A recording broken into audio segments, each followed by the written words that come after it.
सादर नमस्कार। मैं जीएल खटाणा। सबसे पहले आज नवरात्रा के पावन पर्व पर आप सभी को हार्दिक शुभकामनाएँ। माँ दुर्गा आप सभी की मनोकामनाएँ पूर्ण करें। कैसे हो आप सभी? उम्मीद है सभी बहुत मस्त होंगे, हँस रहे होंगे, खिलखिला रहे होंगे। आप सभी के हाल-चाल अच्छे होंगे। प्यारे विद्यार्थियों, राजस्थान कर्मचारी चयन बोर्ड ने 6 अक्टूबर को आचार संहिता लगने से पहले राजस्थान में पशु परिचर की भर्ती का विज्ञापन जारी कर दिया गया था। उसमें योग्यता 10वीं पास रखी गई। कोई किसी प्रकार का वेटनरी, एग्रीकल्चर, किसी भी प्रकार का डिप्लोमा उसकी योग्यता में शामिल नहीं था। उसके फॉर्म भरने की जो दिनांक थी वो 13 अक्टूबर से 11 नवंबर के बीच में रखी गई थी।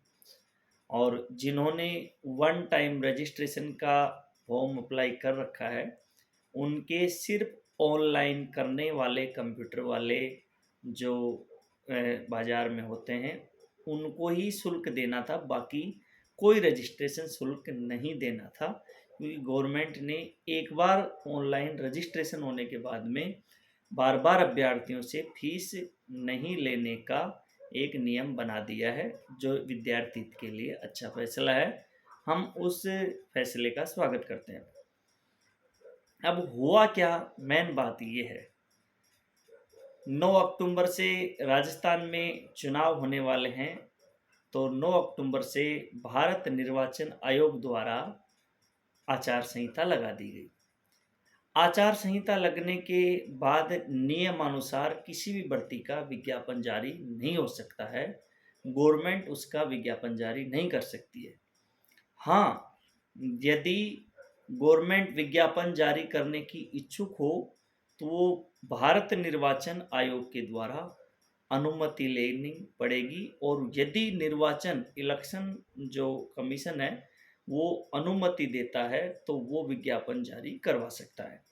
और वो विज्ञापन जारी इलेक्शन कमीशन के द्वारा आदेश की परमिशन के बाद ही होता है।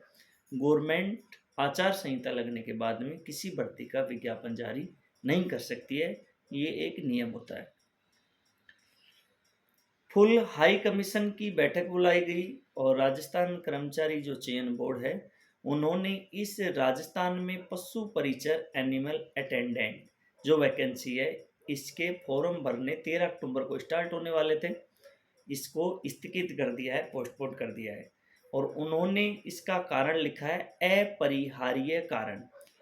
अपरिहार्य कारण का मतलब होता है ऐसे कारण जो सीक्रेट होते हैं, वो जनता को या विद्यार्थियों को बताए नहीं जाते। अब कोई भी कारण हो सकता है, सबके अलग-अलग मत और अनुमान हैं। कोई कह रहा है कि इसके अंदर कोई डिप्लोमा या कोर्स अनिवार्य कर सकते हैं, इसकी योग्यता केवल 10वीं पास ही नहीं रखना चाहते। कई लोग कह रहे हैं कि नहीं, ऐसा कुछ भी नहीं है, इसकी योग्यता 10वीं पास ही रहेगी।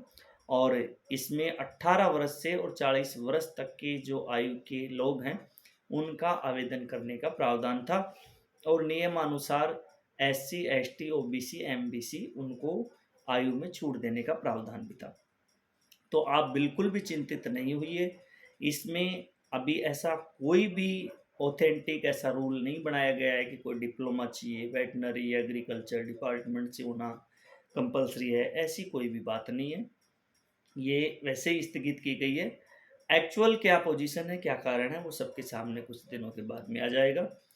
5934 पद हैं इसमें, और पद अच्छे हैं, तो मैं समझता हूँ कि आपको अपनी तैयारी बरकरार रखनी चाहिए। इस वैकेंसी में जो 150 नंबर का पेपर होगा, उसमें 105 अंक को पार्ट ए नाम दिया है और 45 अंक को पार्ट बी नाम दिया है। 105 अंक का जो इसके अंदर मैटर है, उसमें बताया है कि जनरल साइंस होगी, दैनिक विज्ञान में फिजिक्स, केमिस्ट्री, बायो और बॉटनी, इनके टॉपिक्स आते हैं जो दैनिक जीवन से जुड़े हुए होते हैं। कर्मचारी चयन बोर्ड का हम सिलेबस बार-बार पढ़ाते हैं, हमको पता है उसमें कौन-कौन से टॉपिक पढ़ाने हैं। उन्होंने सिलेबस में सिर्फ ये लिखा है दैनिक विज्ञान। गणित लिखा है उसमें कौन कौन सी प्रश्नावली ये नहीं दिया, तो गणित पढ़ाने वाले टीचर को पता है। कर्मचारी चयन बोर्ड ने सामान्य जो गणित का क्या प्रावधान और ड्राफ्ट तैयार कर रखा है, वो सूची हमारे पास में है। उसके अलावा राजस्थान जीके है, जिसमें कला, संस्कृति, इतिहास, करंट, समसामयिकी, ये चीज़ें हैं, राजस्थान की राज्य व्यवस्था वगैरह। और जो 45 नंबर का जो दूसरा पार्ट है, उसके अंदर इसमें बहुत सिंपल है, पशुपालन से संबंधित जानकारी, पशु की नस्ल, उनकी बीमारियां, पशुओं के वैज्ञानिक नाम, ये सारे पशुओं के उत्पादन, ऊन वगैरह, ये चमड़ा इत्यादि दुनिया भर की चीज़ें उनके बारे में। अब दिमाग में एक बात आती है कि सर इस वैकेंसी में हमको काम क्या करना पड़ेगा। तो प्यारे विद्यार्थियों, घबराने की कोई ज़रूरत नहीं है, क्योंकि ये पशु परिचर पहली बार भर्ती आई है। उससे पहले इसी भर्ती में 4-5 प्रकार की पोस्ट थी, जलधारी वगैरह ऐसे कुछ ही की, यानी कि जो पशुओं के चिकित्सालय होते हैं उनमें पानी पकड़ाने वाला अलग, सफाई कर्मी अलग, ऐसे कई प्रकार की 4-5 प्रकार की पोस्ट उन्होंने बना रखी थी। उन सबको मिलाकर के इन्होंने पशु परिचर पोस्ट एनिमल अटेंडेंट का नाम दिया है। और इसमें आपको सिर्फ ये काम करना है कि आपके जो अंडर में राजकीय पशु चिकित्सालय है, उस अंडर में कितने पशु हैं जिनका वहाँ गवर्नमेंट डाटा के अनुसार कृत्रिम गर्भाधान किया गया, कितने पशु हैं, इनमें हर मंथ क्या है कि गवर्नमेंट टीकाकरण अभियान कई प्रकार की प्रोसेस चलाती रहती है, अपन को पता ही नहीं चलता है। तो कितने पशु यहाँ पर हैं, कितने किसान हैं, उनका एक बायोडाटा की बेसिक जानकारी कलेक्ट करके हॉस्पिटल में देना है। ना तो आप डॉक्टर हो, ना ही कोई आप डॉक्टर असिस्टेंट हो, आप सिर्फ 10वीं पास योग्यता के तहत भर्ती हो रहे हो। उसमें आपको डाटा कलेक्शन वगैरह की बेसिक जानकारी का नॉलेज आपको होना चाहिए।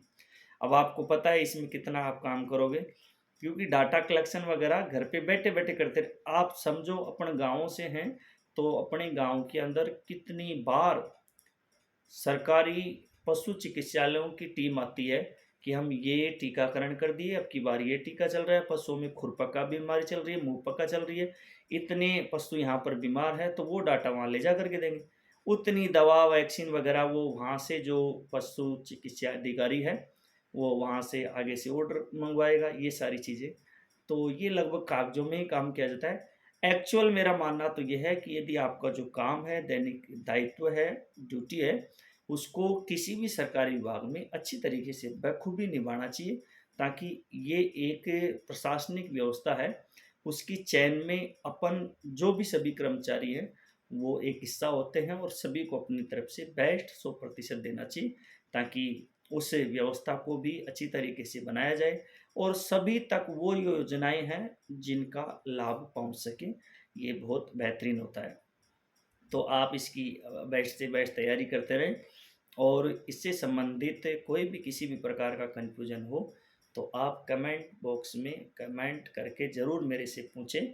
और आप सभी को मेरी तरफ से शुभकामनाएं हैं, अपनी तैयारी को बरकरार रखें। धन्यवाद।